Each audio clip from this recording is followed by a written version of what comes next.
Praise the Lord. ஆண்டவரும் அருமை இரட்சகருமாகிய இயேசு கிறிஸ்துவின் நாமத்தில் நான் உங்களை வாழ்த்துகிறேன். மறுபடியுமாக கர்த்தருடைய பரிசுத்தமுள்ள சன்னிதானத்திலிருந்து கர்த்தருடைய பரிசுத்தமான வார்த்தைகள் மூலமாய் உங்களை சந்திப்பது மிகுந்த மகிழ்ச்சி. ஆண்டவருடைய பெரிதான கிருபையினால நாம் தொடர்ந்து சத்திய வசனங்களை ஆராய்ந்து அறியும்படி தேவன் நமக்கு உதவி செய்து வருகிறார். அருமையான கர்த்தருடைய பிள்ளைகளே, இந்த வாரத்தில் எதுவரைக்கும் என்கிற தலைப்பிலே தியானிக்க ஆரம்பித்திருக்கிறோம். நேற்றைய தினத்திலே ஆண்டவரே, எதுவரைக்கும் என்னுடைய வாழ்க்கை இப்படி புலம்புவதாக, போராடுவதாக, கண்ணீர் வடிப்பதாக இருக்கும் என்று சொல்லி எதுவரைக்கும் என்று பார்த்தோம். தேவ பிள்ளைகளே, எதுவரைக்கும் உங்கள் அங்கலாய்ப்பு நாள் வருகிறது, அதி சீக்கிரத்தில் நீங்கிவிடும் இந்த லேசான உபத்திரவம் என்று வேதம் சொல்கிறது. நிச்சயமாக எதுவரைக்கும் நான் இப்படி கஷ்டப்பட்டு கொண்டிருப்பேன், எதுவரைக்கும் புலம்பிக் கொண்டிருப்பேன், எதுவரைக்கும் போராடி கொண்டிருப்பேன், எதுவரைக்கும் கண்ணீர் வடித்து கொண்டிருப்பேன் என்று நீங்கள் யோசிக்கிறீர்களோ, நிச்சயமாக சீக்கிரத்தில் உங்கள் சுக வாழ்வு துளிர்க்கும் என்பதை நம்ம நேற்று பார்த்தோம். இன்றைக்கு தேவ மனிதன் கதறி சொன்ன இன்னொரு வார்த்தையை நம்ம பார்க்க போறோம். வாசிக்கிறேன் பாருங்க.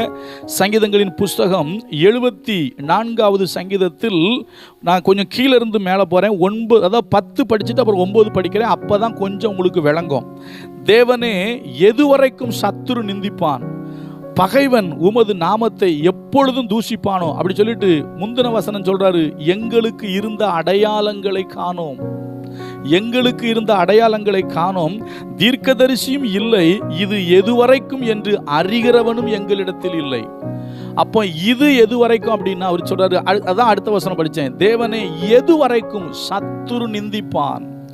அப்ப இங்கு நடந்த செய்தி என்னன்னா, சத்துரு தேவ ஜனங்களை ஜெயித்திருக்கிறான். ஒப்பு கொடுத்தது கர்த்தர் தான். ஆனால் இப்ப இவங்க புலம்புறாங்க, ஆண்டவரே, இது எதுவரைக்கும், எதுவரைக்கும் சத்துரு எங்களை நிந்தித்து எங்களை வேதனைப்படுத்துவான், எதுவரைக்கும் சத்துரு எங்கள் மேல் ஜெயம் பெற்றவனாய் இருப்பான். நான் இன்னொரு வசனத்தை வாசிக்கிறேன் பாருங்க.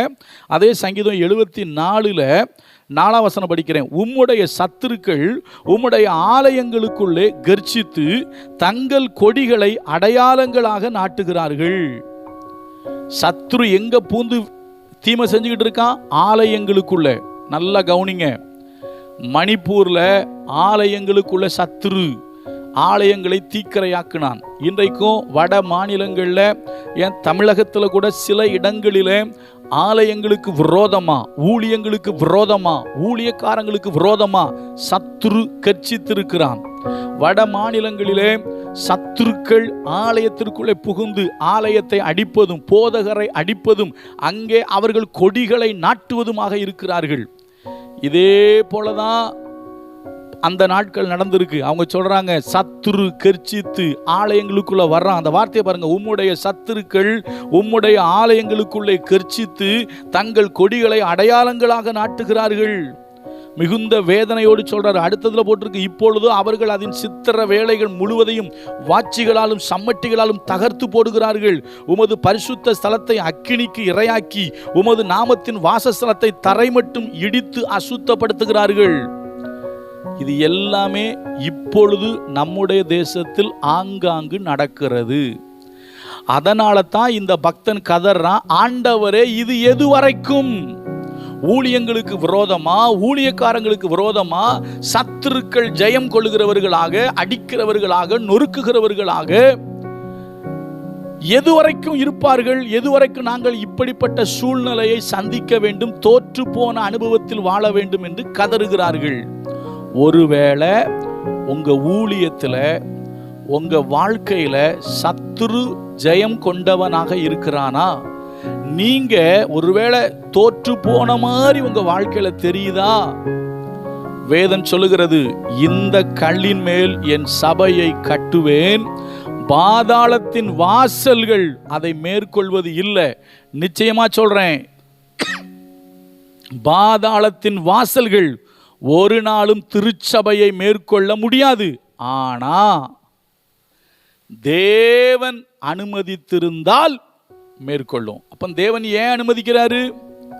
சத்துருக்கள் சபையை மேற்கொள்ளவும், சத்துருக்கள் ஊழியத்தை மேற்கொள்ளவும், சத்துருக்கள் ஊழியங்களுக்கு விரோதமாய் செயல்படவும் தேவன் ஏன் அனுமதிக்கிறார்? இவன் கதறான், ஆண்டவரே இது எது வரைக்கும், இது எது வரைக்கும்? நான் இன்னொரு வசனம் கூட படிக்கிறேன், ரொம்ப வேதனையோடு இன்னொரு வசனம் படிக்கிறேன். சங்கீதம் 94 3 நாளும் படிக்கிறேன். கர்த்தாவே, துன்மார்க்கர் எதுவரைக்கும் மகிழ்ந்து, துன்மார்க்கர் எதுவரைக்கும் கலிகூர்ந்து இருப்பார்கள்?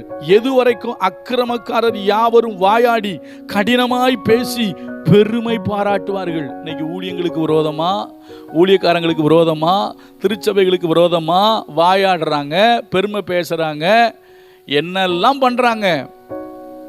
எதுவரைக்கும் இவங்க இப்படி பேசுவாங்க ஊழியத்துக்கு விரோதமா? எதுவரைக்கும் இப்படி பேசுவாங்க ஊழியக்காரங்களுக்கு விரோதமா? எதுவரைக்கும் பேசுவாங்க ஆலயத்துக்கு விரோதமா? எதுவரைக்கும் ஆலயத்தை அடிப்பாங்க? எதுவரைக்கும் ஊழியக்காரனை அடிப்பாங்க? ஐயா, உலகத்தில் உங்களுக்கு உபத்திரம் உண்டு, ஆனாலும் திடன் கொள்ளுங்கள், நான் உலகத்தை ஜெயித்தேன் என்று ஆண்டவர் சொன்னார். ஆனால் ஊழியக்காரர்களும் விசுவாசிகளுமாகிய உங்ககிட்டையும் என்கிட்டையும் கர்த்தர் ஒரு காரியத்தை எதிர்பார்க்கிறார். நல்லா கவனிங்க. உங்க திருச்சபைக்குள்ள புகுந்தவன் ரட்சிக்கப்படணும், ஊழியக்காரனை தொட்டவன் ரட்சிக்கப்படணும், இல்லைன்னா பட்சிக்கப்படணும். கர்த்தர் சொல்றாரு, பழி வாங்குதல் எனக்குரியது, நானே பதில் செய்வேன் அப்படிங்கிறாரு. கர்த்தருடைய ஜனங்களுக்கு விரோதமாய் எழும்பினவங்க யாரும், பைபிள் சொல்லுது, இந்த கல்லின் மேல் விழுகிறவன், மோதுகிறவன் நொறுங்கி போவான். எவன் மேல விழுமோ அவனை நசுக்கி போட்டுறோம். யாரு ஆண்டவருடைய பிள்ளைகள்கிட்ட மோதி ஜெயித்ததா சரித்திரம் கிடையாது.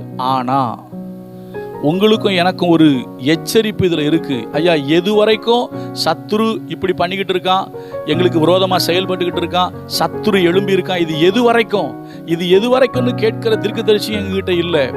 எது வரைக்கும் சத்துரு எங்களை நிந்திப்பான், எது வரைக்கும் ஊழியங்களுக்கு விரோதமா, திருச்சபைக்கு விரோதமா, தேவ ஜனங்களுக்கு விரோதமா, கிறிஸ்தவங்களுக்கு விரோதமா சத்துருக்கள் எழுந்து நின்று இப்படி பண்ணுவாங்க, இது எது வரைக்கும்? நல்லா கவனிங்க. ஒரு வசனம் வாசிக்கிறேன் பாருங்க. ஊழியக்காரர்களாகிய நீங்களும் நானும், விசுவாசிகளாகிய நீங்களும் நானும் செய்ய வேண்டிய ஒரு மிக முக்கியமான பொறுப்பு இருக்கு. அதை செய்தோம் என்று சொன்னால் கர்த்தர் எழுந்தருளி நமக்காக யுத்தம் பண்ணுவார். வாசிக்கிறேன் பாருங்க.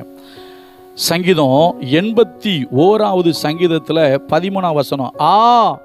என் ஜனம் எனக்கு செவி கொடுத்து இஸ்ரவேல் என் வழிகளில் நடந்தால் நலமாயிருக்கும். நான் சீக்கிரத்தில் அவர்கள் எதிராளிகளை தாழ்த்தி என் கையை அவர்கள் சத்துருக்களுக்கு விரோதமாக திருப்புவேன். நல்லா கவனிங்க. மிக முக்கியமான காரியத்தை கர்த்தர் உங்களோடு என்னோடு பேசுறாரு. ஐயா, சத்துரு எங்களை நிந்திக்கிறான், சத்துரு எங்களுக்கு மேல இருக்கிறான், எங்க சத்துருக்கள் எங்களை ரொம்ப பண்றாங்க, நாங்க அந்த சத்துருவால் வருகிற நிந்தை, சத்துருவால் வருகிற போராட்டம் எதுவரைக்கும் அவர் சொல்றாரு, என் ஜனம் எனக்கு செவி கொடுத்து இஸ்ரவேல் என்னுடைய வழியில் நடந்தா நலமாயிருக்கும். நான் சீக்கிரத்தில் அவர்கள் எதிராளிகளை தாழ்த்துவேன். உங்க எதிராளிகளை தாழ்த்தணுமா? உங்க திருச்சபைக்கு விரோதமா, உங்க ஊழியத்துக்கு விரோதமா எழும்பி வருகிறவங்க தாழ்த்தப்படணுமா? முதல்ல நீங்க உண்மையா கர்த்தருடைய வார்த்தைக்கு செவி கொடுங்க. உபதேசத்துல உண்மையா இருங்க, ஊழியத்தை உண்மையா செய்யுங்க, கர்த்தருடைய வார்த்தைகளுக்கு செவி கொடுங்க, கர்த்தருடைய வழியில நடங்க. இன்னைக்கு ஊழியக்காரங்க பண்ற அட்டகாசம் தாங்க முடியல, கிறிஸ்தவங்கிற பேர்ல பண்ற அலும்பு தாங்க முடியல. இதனால தான் பைபிள் ஒரு வசனம் இருக்கு, ஏசாயாவை படிங்க. நான் எகிப்தியரை கடினமான அதிபதியின் கையில் ஒப்பு கொடுப்பேங்கிறாரு. உங்களையும் என்னையும் அப்படிதான் ஒப்பு கொடுத்துட்டாரு, கடினமான அதிபதியினுடைய கையில ஒப்பு கொடுத்துட்டாரு.